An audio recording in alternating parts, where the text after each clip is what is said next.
Hi everyone. Imagine a time when ships were more than machines of war. They were floating palaces.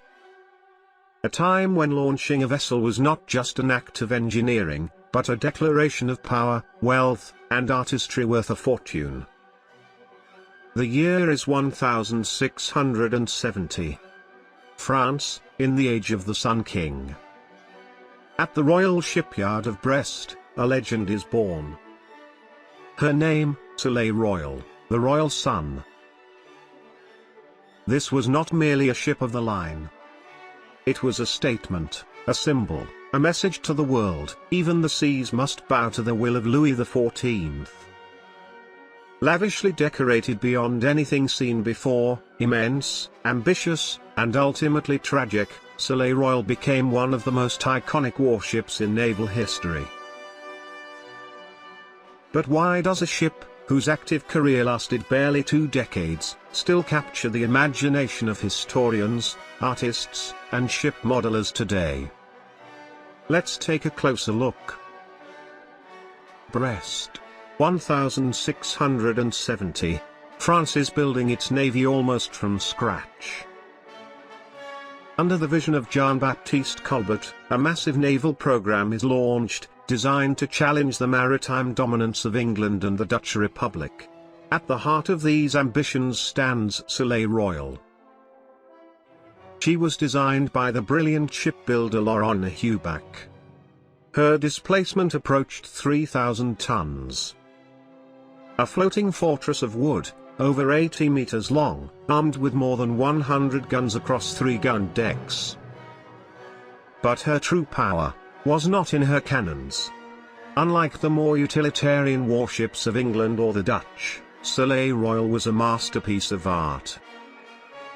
Her stern was a spectacle of royal propaganda, a grand sculptural composition glorifying Louis XIV, depicted as Apollo, the sun god, surrounded by defeated enemies and figures from classical mythology. The carvings were covered in gold leaf, so much so that she became known as the Golden Ship. And yet, the most fascinating thing about Soleil Royal is the contrast between her beauty and her fate. She was a ship of paradoxes.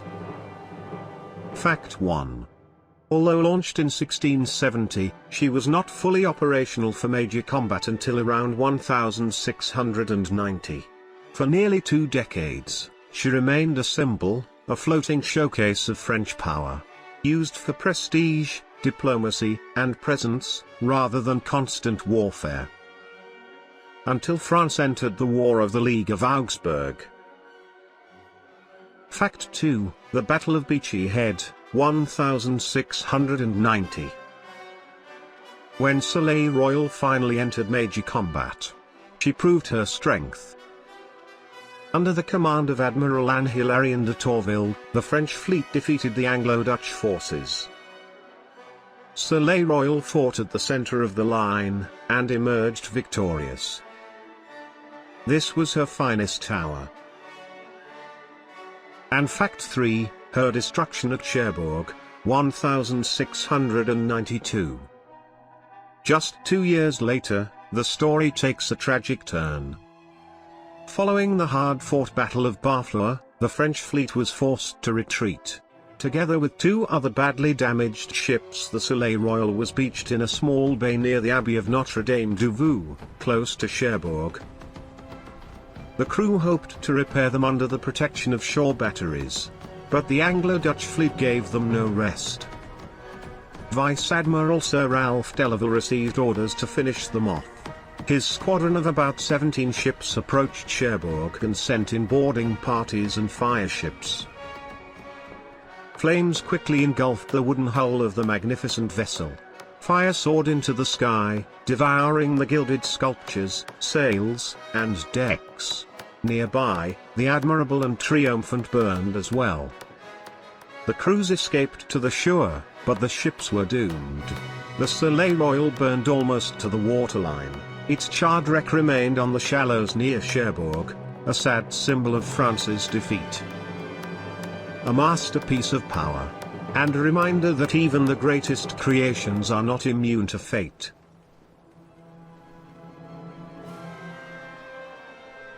But this is where things get truly interesting. Historians are still arguing to this day. The original plans of Soleil Royal have not survived. They're gone. Were they lost in the archives during the French Revolution, destroyed by fire, or vanished along with the ship itself?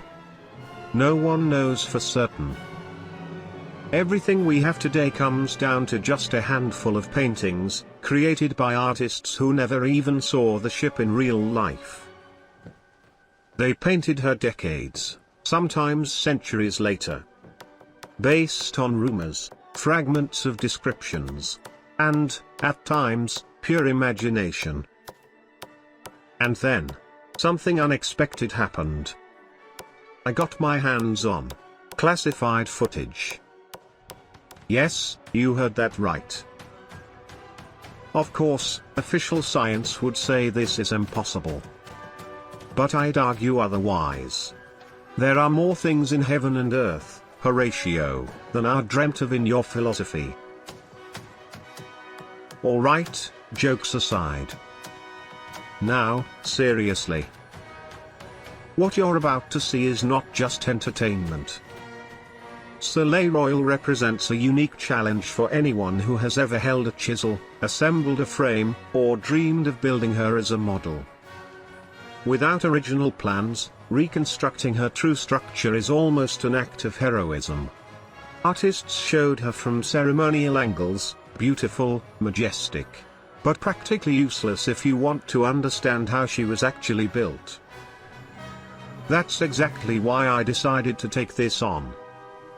With the help of neural networks, we've done something extraordinary. We've tried to look into the past.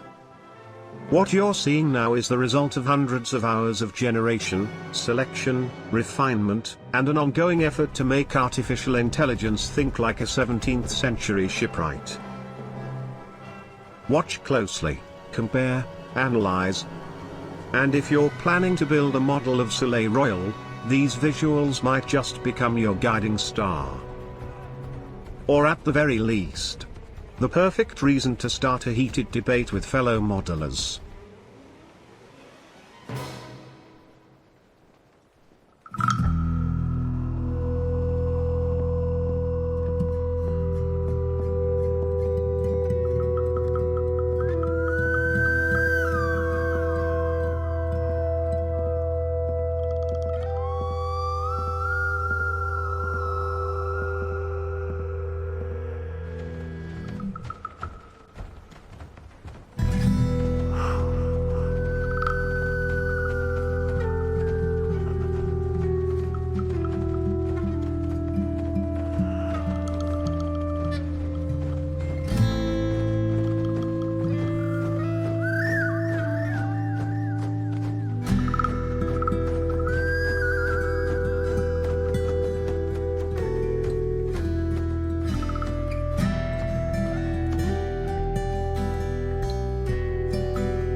Thanks for watching.